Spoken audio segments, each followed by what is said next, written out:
नमस्कार, आप देख रहे हैं बाबा राष्ट्रीय न्यूज समय के साथ।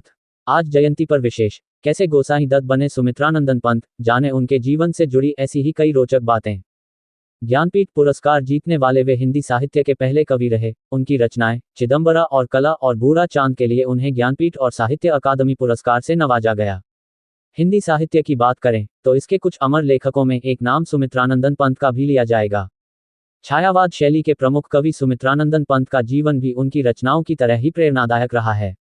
कम उम्र से ही कविताओं की ओर रुझान और पहाड़ों के प्रति उनका अटूट प्रेम उनकी रचनाओं में साफ झलकता है।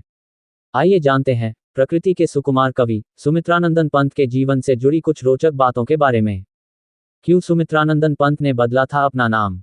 एस्टरिस्क छायावाद कविताओं में अपनी कई कालजयी रचनाओं के लिए विख्यात सुमित्रानंदन पंत का जन्म 20 मई 1900 को अल्मोड़ा के कौसानी में हुआ था। छायावाद के जिस प्रमुख स्तंभ को आप आज सुमित्रानंदन पंत के नाम से जानते हैं, उनका नाम बचपन में कुछ और था। बाल्यावस्था में इन्हें गोसाई दत्त के नाम से पुकारा जाता था, लेकिन इससे उन्हें गोसाई तुलसीदास का स्मरण होता था, जिनका जन्म काफी अभावों में बीता था। वे नहीं चाहते थे कि उनके साथ भी ऐसा कुछ हो, इसलिए उन्होंने आगे चलकर अपना नाम गोसाई दत्त से बदलकर सुमित्रानंदन पंत रख लिया। जन्म के कुछ ही घंटों के बाद अपनी माता खो देने के कारण इनका लालन पालन इनकी दादी ने ही किया। उन्हें सजने संवरने का खूब शौक था, इसलिए वे बचपन में भी तरह तरह के कोट, टोपी, टाई आदि पहना करते थे। सजने संवरने के प्रति उनके प्रेम को आप उनकी कई तस्वीरों में देख सकते हैं। एक साक्षात्कार में भी वे इस बारे में बात कर चुके हैं कि अगर पत्नी होती तो उसे खूब संवारता, लेकिन पत्नी है नहीं, इसलिए खुद को संवारता रहता हूं। क्यों प्रकृति के सुकुमार कवि कहलाए? एस्टरिस्क बचपन से ही सुमित्रानंदन पंत का रुझान कविताओं की ओर खूब था। जब ये चौथी कक्षा में थे, तभी से इन्होंने कविताएं लिखनी शुरू की और ऐसे मिला हिंदी साहित्य को उसका एक प्रमुख कवि। छायावाद शैली में लिखने वाले सुमित्रानंदन पंत को प्रकृति के सुकुमार कवि के नाम से भी जाना जाता है। हालांकि उन्हें देखन और उनकी कविताओं को पढ़ने के बाद आप भी कहेंगे कि यह नाम इन्हीं के लिए बना है। क्यों नहीं किया विवाह?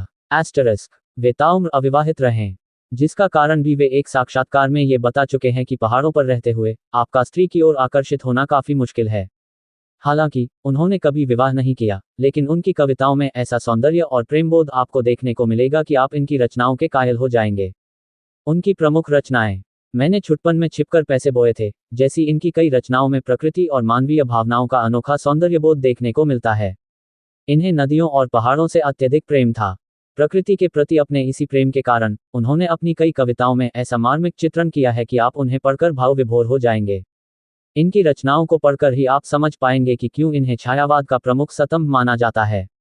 इनकी कविता याद की कुछ पंक्तियां याद आती हैं, जिसमें वे कहते हैं, विदा हो गई सांझ, विनत मुख पर झीना आंचल धर, मेरे एकाकी आंगन में मौन मधुर स्मृतियां भर, वह केसरी दुकुल अभी भी फहरा रहा क्षितिज पर, नव आषाढ़ के मेघों से घिर रहा बराबर अंबर। ऐसी ही इनकी रचनाएं हैं, जो मानवीय भावनाओं और प्रकृति के सौंदर्य की उधेड़ बुन का एक अनोखा संगम है। इनकी कुछ प्रमुख रचनाओं में वीणा, पल्लव, गुंजन, युगवाणी, उत्तरा, युगपत, चिदंबरा, कला व बूढ़ा चांद, गीतहंस, युगांत जैसी कई रचनाएं शामिल हैं।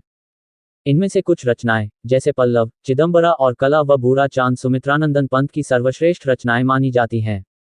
कई पुरस्कार से नवाजा गया। सुमित्रानंदन पंत की रचनावलियों को अगर आप पढ़ेंगे तो आप पाएंगे कि वे सिर्फ प्रकृति से प्रेरित होकर रचनाएं नहीं लिखते थे, बल्कि उनकी कई रचनाएं मार्क्स और फ्रॉइड की विचारधारा और कुछ आध्यात्मिकता से भी प्रभावित हैं। अपनी रचनाओं से हिंदी साहित्य की दुनिया और लोगों के दिल में सदा सदा के लिए अमर होने वाले सुमित्रानंदन पंत ने 28 दिसंबर 1977 में दुनिया को अलविदा कहा। और भी ऐसी तरह तरह की न्यूज़ को देखने के लिए हमारे चैनल को लाइक करें, सब्सक्राइब करें और बेल आइकन जरूर क्लिक करें। इससे हमारे आने वाली न्यूज़ की नोटिफिकेशन आप लोगों को सबसे पहले मिले।